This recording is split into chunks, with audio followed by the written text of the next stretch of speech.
क्योंकि अपने इलाके में तो कुत्ता भी शेर होता है, अपने इलाके में तो कुत्ता भी शेर होता है। সেটার উদাহরণ তো আপনারা দেখেছেন। এখানে তো লোকজন অনেক বড় বড় হাবভাব নিয়ে নিজেদেরকে বড় বড় নেতা বলে বহুদিন ধরে ঘুরে বেড়াচ্ছিলেন, দেখেছেন তো। আজকে মমতা বন্দ্যোপাধ্যায় এবং অভিষেক বন্দ্যোপাধ্যায় নিজেদের সিদ্ধান্ত নিয়ে, নিজেদের ডিসিশন নিয়ে এটা প্রকৃত অর্থে প্রমাণ করেছেন যে তারা কোনো গদ্দার মির্জাফরদের সঙ্গে নেই, তারা শওকত মোল্লার সঙ্গে আছে, তারা ভাঙড় তৃণমূল কংগ্রেসের সঙ্গে আছে, তারা আপামর ভাঙড়বাসীর সঙ্গে আছে। আজকে যারা চায় যে ভাঙড়ে অশান্তি সৃষ্টি হোক, যারা চায় যে ভাঙড়ের ছোট ছোট বাচ্চাদের হাতে গোলা বন্দুক উঠে যাক, বোম উঠে যাক, যারা চায় যে ভাঙড়ের মা বোনেরা অশান্তিতে থাকুক, তাদের জামানত বাজেয়াপ্ত আপনাদেরকে করতে হবে এবং তাদেরকে বেছে নিতে হবে যারা ভাঙড়ের শান্তি এবং শৃঙ্খলা আনছে, যারা চাইছে যে ভাঙড়ে উন্নয়ন হোক, যারা ভাঙড়ে আলোর ব্যবস্থা করছে, রাস্তার ব্যবস্থা করছে, জলের ব্যবস্থা করছে, পাকা বাড়ির ব্যবস্থা করছে, এবং সেটা কোনো আইএসএফ নয়, তার নাম তৃণমূল কংগ্রেস। তৃণমূল কংগ্রেস, তৃণমূল কংগ্রেস। আইএসএফ কে বলবো যে আগে ভাঙড় সামলা, পরে ভাববি বাংলা। আগে ভাঙড় সামলা, পরে ভাববি বাংলা। একটা তো সিট আছে, একটা তো সিট আছে। 2026-এ দেখবেন ওটাও মাইনাসে চলে গেছে। তারপর খাওয়া দাওয়া শুরু হবে। ওখানে যারা দায়িত্বে আছেন আমি তাদের বলবো যে কাপড়গুলো ফেলে দিন, কাপড়গুলো ফেলে দিন।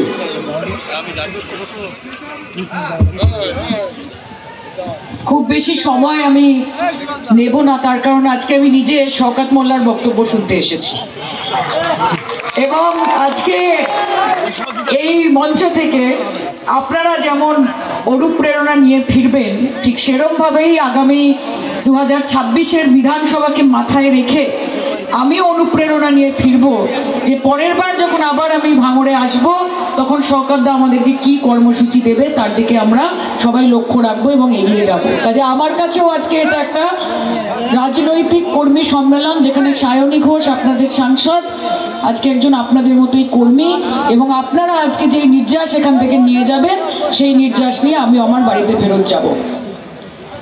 আমি সবার আগে ধন্যবাদ জানাচ্ছি শওকত দাকে, এবং তার আগে আমি ওনার কাছে ক্ষমা প্রার্থী, কারণ এর আগেও একটি প্রোগ্রাম ছিল এবং আমার আসার কথা ছিল সেদিন, কিন্তু পারিবারিক কিছু দুর্ঘটনার জন্য শেষ মুহূর্তে আমাকে প্রোগ্রামটি ক্যান্সেল করতে হয়।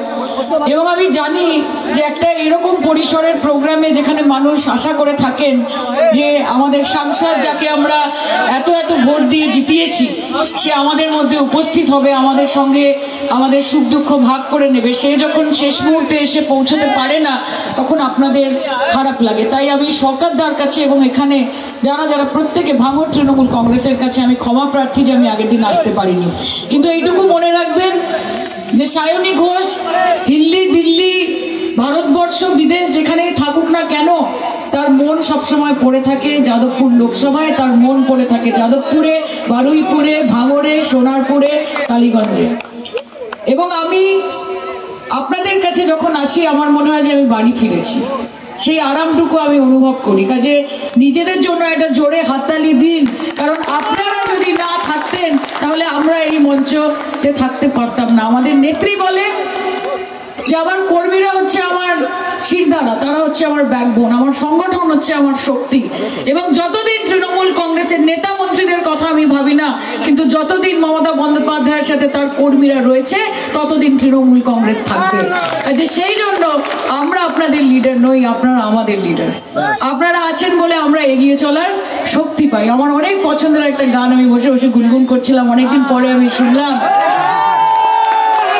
রাস্তা থামায় দিল, রাস্তা থামায় দিল, কাফিলা এলো দিল্লিতে, নিজামুদ্দিন আউলিয়া এলো, দিল্লিতে নিজামুদ্দিন আউলিয়া এলো। পরের বার গানটা পুরোটা শিখে আসবো, আপনাদেরকে শোনাবো, কথা দিলাম। আপনারা ভালো আছেন তো? জোরে বলুন। আপনারা খুশি তো? আপনারা বুঝতে পারছেন তো যে আমি কি বলছি আপনাদের? দেখুন, আজকে এই মঞ্চে অনেকে দাঁড়িয়ে বলছিলেন যে সায়নীদি দিল্লিতে গিয়ে বক্তব্য রাখেন, শক্তিদা বললেন। আমি অনেক কৃতজ্ঞ শক্তিদার কাছে, কৃতজ্ঞ কারণ শক্তিদাকে আমি মনে করি না যে উনি আমাদের প্রবীণ নেতা, আমি মনে করি উনি আমাদের নবীন নেতা।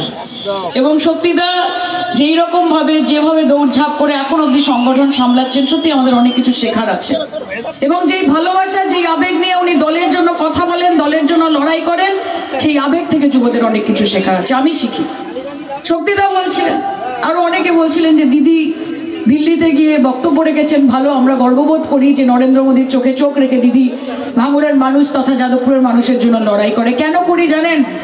কারণ আমি জানি যে আপনারা এখানে রয়েছেন, আপনারা দেখছেন যে যেই মেয়েটাকে আমরা জিতিয়ে, যে আমাদেরকে এত স্বপ্ন দেখিয়ে, এত আশা দিয়ে আমাদের কাছ থেকে লক্ষ লক্ষ ভোট নিয়ে দিল্লি গেল, সে তার কথা রাখতে পেরেছে কিনা। আমি কথা দিয়ে কথা রাখি, কারণ আমি তৃণমূল কংগ্রেস করি। আমার নেতা অভিষেক বন্দ্যোপাধ্যায়, আমার নেত্রী মমতা বন্দ্যোপাধ্যায়, তারা শুধু কথা বলে না, তারা শুধু প্রমিস করে না, তারা কথা দিয়ে কথা রাখে। এবং দিল্লিতে গিয়ে তো বলতে হবে, क्योंकि अपने इलाके में तो कुत्ता भी शेर होता है, अपने इलाके में तो कुत्ता भी शेर होता है। সেটার উদাহরণ তো আপনারা দেখেছেন এখানে। এখানে তো লোকজন অনেক বড় বড় হাব ভাব নিয়ে নিজেদেরকে বড় বড় নেতা বলে বহুদিন ধরে ঘুরে বেড়াচ্ছিলেন, দেখেছেন তো।